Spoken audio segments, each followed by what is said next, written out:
Multiplier તકનીકથી ખેતી કરવી શા માટે જરૂરી બને છે તે જાણવા માટે આ વિડીયો પર બન્યા રહો અને સૌપ્રથમ અમારી ચેનલને સબસ્ક્રાઇબ કરવાનું ભૂલતા નહીં અને પાસે દર્શાવેલા બેલ આઇકનને પણ પ્રેસ કરવો।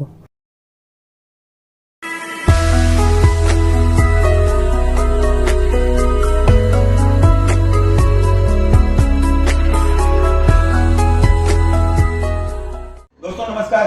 जय जवान जय किसान। આજે જો હું વાત કરીશ જે કઈ ખેડૂત છે એ ખેતી કરવા માટેનું જેવું વિચારે છે તો ખેતી કરવામાં સૌથી પહેલા ખેતી કરવી હોય તો શું જોઈએ? પહેલા શું શોધે છે ખેડૂત? થોડું બોલતા રહેજો તો ખ્યાલ આવે। જમીન, ખાતર અને દવા, બરાબર છે। ક્યાં વાપરે છે? જમીનમાં, બરાબર છે। તો લોકો જમીન ભૂલી ગયા અને ખાતર અને દવાઓ જ વાપરે છે। આજે જે હું વાત કરીશ કે લોકોની સાચી જરૂરિયાત શું છે એના વિશે હું તમને ખાસ બતાવીશ। થોડું ચિત્ર સાથે બતાવું તો ખ્યાલ આવશે। માન લો કે આ જમીનનો ટુકડો છે। જમીન હંમેશા ઉપરનું 6 ઇંચનું જે પડ છે એ ફળદ્રુપતા છે, એમાંથી તંતુમૂળ દ્વારા જે કઈ વસ્તુ બનતી હોય, ખોરાક જતો હોય, એટલે 6 ઇંચનું પડ છે। એની અંદર જ એના મૂળિયા તંતુમૂળ આવે છે ને? હા।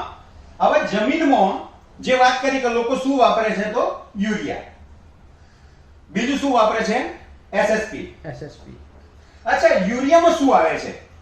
નાઇટ્રોજન। બહુ સરસ, 46% નાઇટ્રોજન। બધા ખેડૂતોને આ ખબર નથી। નાઇટ્રોજન આવે છે એટલું ખબર છે, પણ કેટલા ટકા આવે છે એ ખબર નથી। અચ્છા, બીજો સવાલ અહીંયા ઊભો થયો, નાઇટ્રોજન આવે 46%, તો બીજું શું આવે? 54% શું આવે? ક્ષારીય રૂ મટીરીયલ, જેની જરૂર નથી। સિંગલ સુપર ફોસ્ફેટ, એની ઉપર લખેલું હોય છે દોસ્તો 16%। બાકીના 84% શું છે એ એમને પણ ખબર નથી। વર્ષોથી આ વસ્તુ આપણે ખેતરમાં વાપરીએ છીએ। જરૂરી શું છે? 46% નાઇટ્રોજન, એટલે 23 કિલો નાઇટ્રોજન મળે। 50 કિલોની બોરી હોય ને સિંગલ સુપર ફોસ્ફેટ તમે વાપરો, એક ગુણ 50 કિલોની હોય એક્ઝામ્પલ, તો 16% એટલે 8 જ કિલો એસએસપી મળે। બાકીનું 84%, મતલબ 42 કિલો ક્ષાર, જેની જરૂર નથી। હવે ક્યારથી વાપરીએ છીએ આપણે? 1968 થી આ વસ્તુ કન્ટિન્યુ આપણે વાપરતા ગયા। શું થયું દોસ્તો? આ ઉપરનું જે 4.5 આ નીચેનો જે ભાગ છે એ 4.5 ઇંચ એ બ્લોક થઈ ગયો આખો। ક્ષારીય રો મટીરીયલ છે, કચરું છે, ઘણો વખત ક્ષારીય રો મટીરીયલ। તો જમીન જે બની છે કણકણથી બનેલી છે।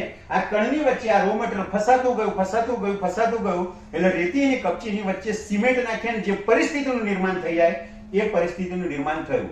હવે 6 ઇંચમાંથી અત્યારે જે ખેતી થાય છે એ ફક્ત 1.5 ઇંચમાં થાય છે।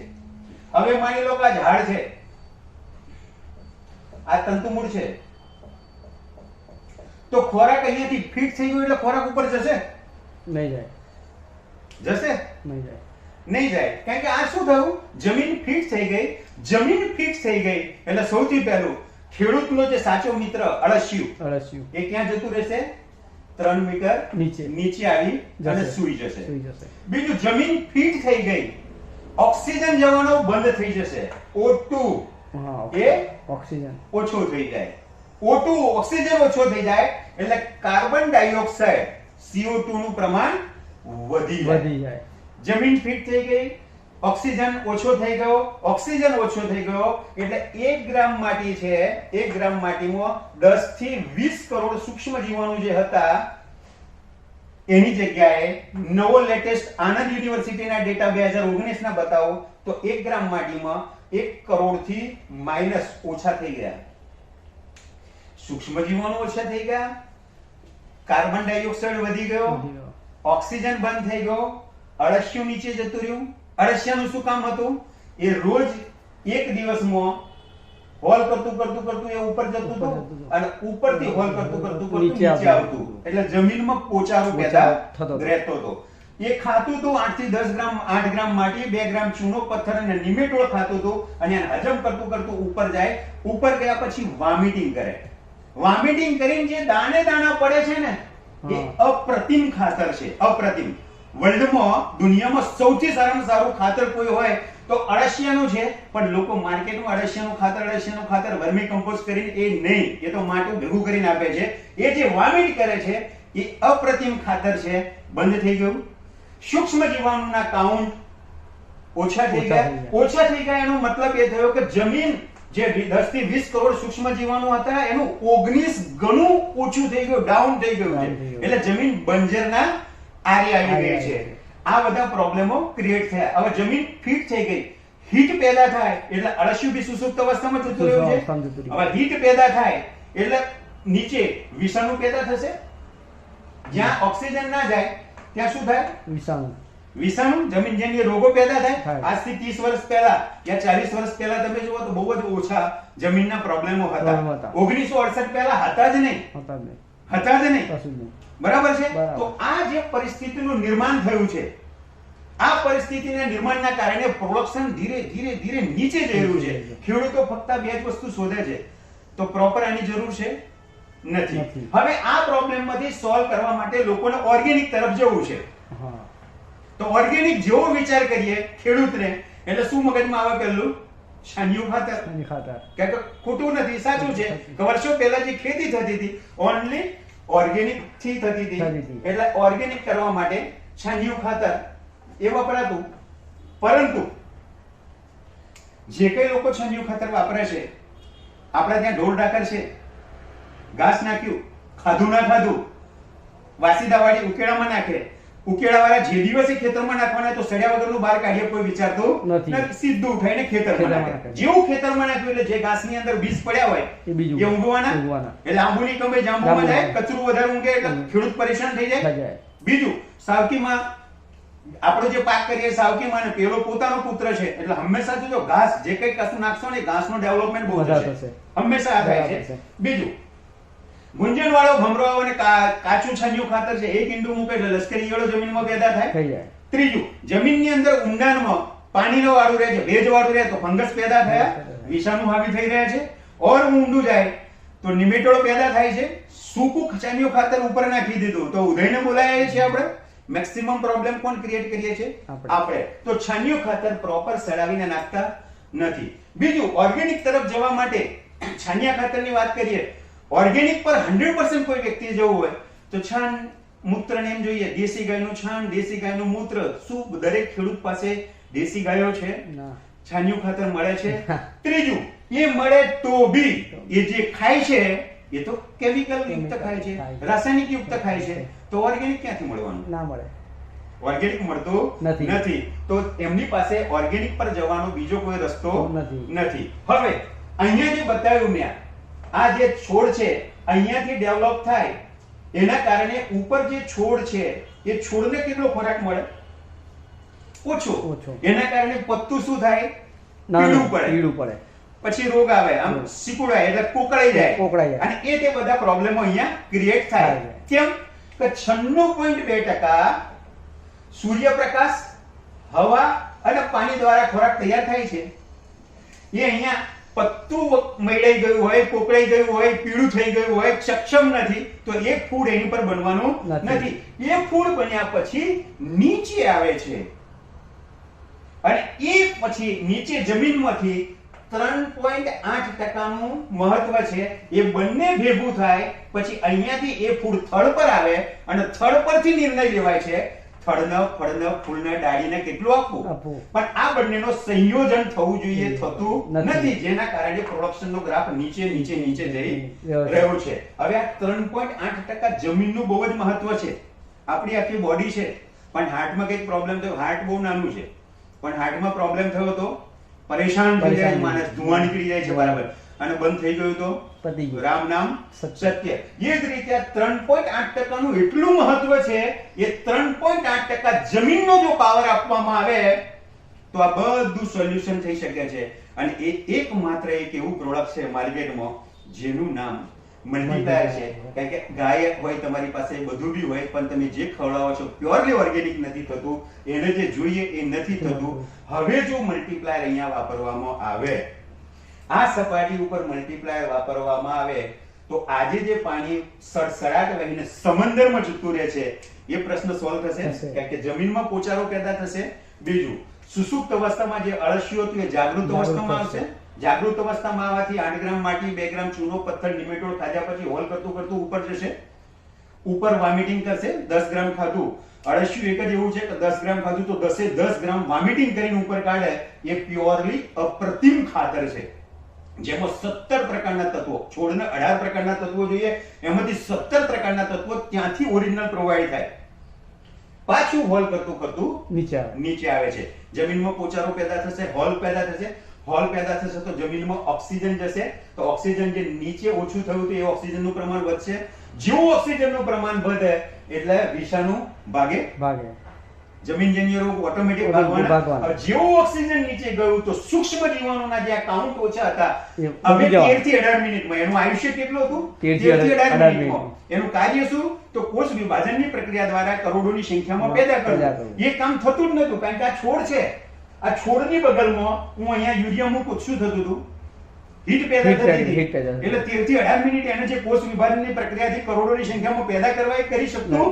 નહોતું અને સીધું એ મરી જતું તો એના કારણે આ જે કાઉન્ટ ઓછા થયા હતા હવે એ ક્રિયા બંધ થઈ ગઈ હીટ બંધ થઈ ગઈ અળસિયું વર્કિંગમાં આવી ગયું હોલ કરવાનું ચાલુ થઈ ગયું વોમિટિંગ કરવાનું ચાલુ થઈ ગયું સૂક્ષ્મ જીવાણુના કાઉન્ટ વધી ગયા નેચરલ ફોર્મમાં વધવાનું ચાલુ થઈ જશે એટલે સૂક્ષ્મ જીવાણુની સંખ્યા બી વધશે હવે સંખ્યા વધે તો આ ગ્રાફ નીચે જઈ રહ્યો છે ઉપર જશે કે નીચે જશે ઉપર જશે એટલે જ આનું નામ આપ્યું છે મલ્ટીપ્લાયર ઇંગ્લિશ શબ્દ છે હિન્દીમાં અને ગુજરાતીમાં શું કહીએ ગુણોત્તર કોઈ બી વસ્તુનો ગુણોત્તર કરે છે મલ્ટીપ્લાય કરે છે હર વસ્તુનો ગુણોત્તર કરે છે ગુણોત્તરમાં મેં કહ્યું અળસિયાને ગુણોત્તર કરશે અળસિયાને ગુણોત્તર કરશે હા સૂક્ષ્મ જીવાણુ જે છે એ બી ગુણોત્તરમાં આવી જવાના હર વસ્તુ જે ડાઉન ગયું હતું જમીનમાં પોચારો છે એનો ગુણોત્તર થશે ઓક્સિજનનું પ્રમાણ વધશે કાર્બન ડાયોક્સાઇડ ડાઉન થશે હવે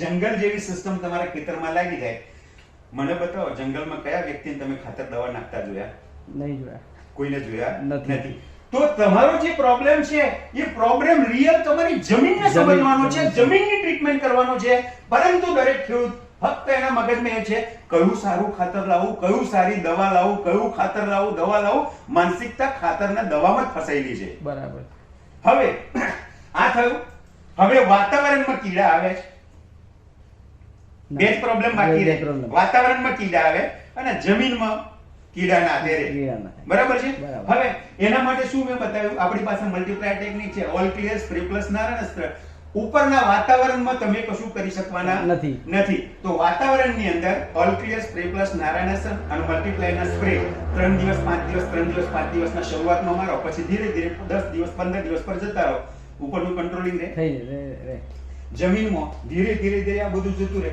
વિષાણુ ભાગી જાય તો જમીનના કીડા જતા રહે બતાવો ખેતીમાં કયો પ્રોબ્લેમ આવે કોઈ જ ના આવે વર્ષો પહેલા તમે જોજો ગામમાં દુકાળ પડતો હતો પહેલાના જમાનામાં તો ગામનો સહકાર 2-3 વર્ષ સુધી ખેડૂતોને પાલવી લેતો ગામના લોકોને તો પ્રોડક્શન તો તે વખતે બી થતું હતું પરંતુ નવી ટેકનોલોજી 1968 થી લોકોએ લીગલી વાપરવાનું ચાલુ કર્યું જેને બનાવ્યું એને એવું કીધું તો છાણિયા ખાતર સાથે વાપરવું છાણિયો ખાતર શબ્દ કાઢી નાખ્યો અને જમીનના પેટાળમાં ફક્ત કેમિકલ નાખતા ગયા જેના કારણે આ પરિસ્થિતિનું નિર્માણ થયું આજે બી દવાઓ બહુ મળે છે વ્હાઇટ ફ્લાય બહુ છે હર જગ્યાએ વ્હાઇટ ફ્લાય મેં જોયું વેરાવળની અંદર વ્હાઇટ ફ્લાય માટે 1000 થી લઈને 25000 રૂપિયાની દવા મારે છે નાળિયેરી ઉપર તો બી એનું સોલ્યુશન આવતું નથી તો શું કર્યું એ રોગોને આપણે કુદરતે જે આપ્યું હતું કુદરતની વિરુદ્ધમાં જઈને કામ કર્યું જેના કારણે આ થયું હવે જો આપણે કુદરતની સાથે જઈએ ને સાથે ચાલીએ અને આ સિસ્ટમને એપ્લાય કરીએ તો જંગલ જેવી સિસ્ટમ આવી જાય જંગલમાં આજે બી 60 થી 80% કુદરતી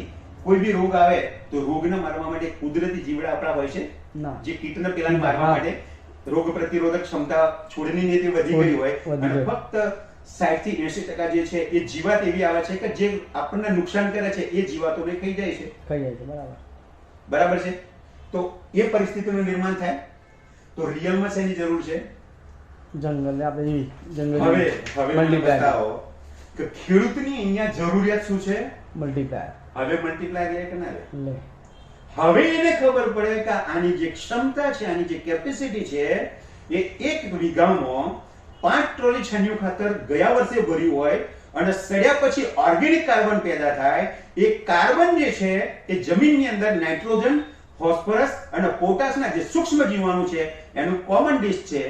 એ કોમન ડિશ આનાથી 15 થી 30 દિવસમાં પ્રોવાઈડ થાય, ખાય, ઉર્જાવાન બને.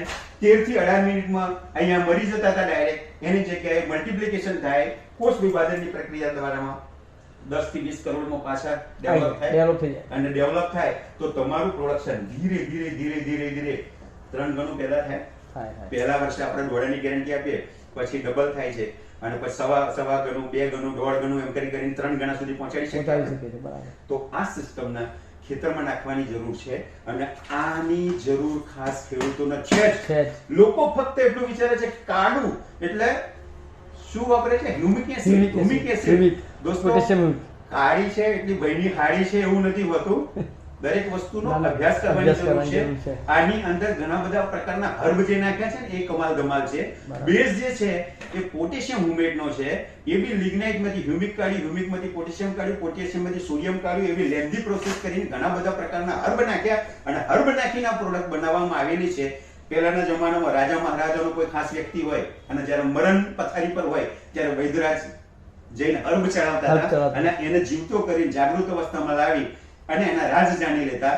દોસ્તો, આ પ્રોડક્ટનો ટ્રાય કરજો, મરતા છોડને આપજો.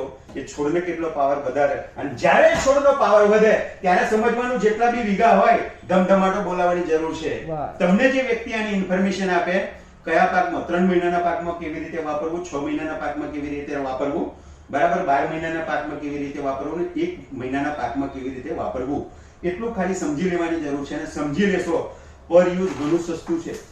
આનો સ્પ્રે કરવાનો હોય, 30 દિવસથી નાનો પાક હોય એમાં 15 લીટરમાં 10 જ ગ્રામ છે, અને એનો સ્પ્રે કરવાનો હોય 30 દિવસથી ઉપરમાં તો 1 લીટરમાં 1 ગ્રામ એટલે 15 લીટરમાં 15 ગ્રામ છે. જમીનમાં આપવાનું હોય તો ખાતર સાથે, રાસાયણિક ખાતરો સાથે બી તમે આપી શકો, ઓર્ગેનિક સાથે બી આપી શકો, જે અનુકૂળ લાગે અત્યારે. ટેમ્પરરી, તાત્કાલિક તમે પહેલા દિવસથી ઓર્ગેનિક થઈ જવાના નથી. નથી. બરાબર. તો જેની સાથે તમે આપવા માંગો એની સાથે મિક્સ કરીને આપી શકો. પાણીમાં 200 લીટરના ડ્રમમાં આને એક સાઈડથી કાપો અને દંડીથી હલાવતા જાઓ. પછી નળ અહીંયા એવો સેટ કરો કે પાણીનો કલર બદલાતો જાય ડ્રમમાંથી. એ રીતે બી તમે જવા લઈ શકો. ડ્રીપમાં 250 ગ્રામ આપી શકો છો. એટલે હર્ડ તરીકેથી તમે આપશો તો બહેતરીન રિઝલ્ટ મળશે. દોસ્તો, શું લાગે છે હવે મલ્ટીપ્લાયની લોકોને જરૂર છે કે નહીં? છે જરૂર. ખેડૂતોને જરૂર છે કે છે, નહીં? છે. તો ખેડૂતોને કે છે ને, દરેક- મિટ્ટી કો બનાએ બલવાન મિટ્ટી કો બનાવે બલવાન. તો કિસાનો કો બનાએ ધનવાન. ધનવાન. બરાબર. માટીને બનાવે પહેલવાન પહેલવાન. તો ખેડૂતોને બનાવે ધનવાન, ધનવાન. પૈસાદાર. પૈસાદાર. તો હકીકતમાં ખેડૂતોને આની જરૂર છે. જરૂર છે. 100%. જય જવાન, જય કિસાન. જય જવાન, જય કિસાન. ખેતીવાડીની સંબંધિત વધુ જાણકારી માટે સ્ક્રીન પર દર્શાવેલા નંબર પર સંપર્ક કરો અને અમારી યુટ્યુબ ચેનલને સબસ્ક્રાઇબ કરો. આભાર.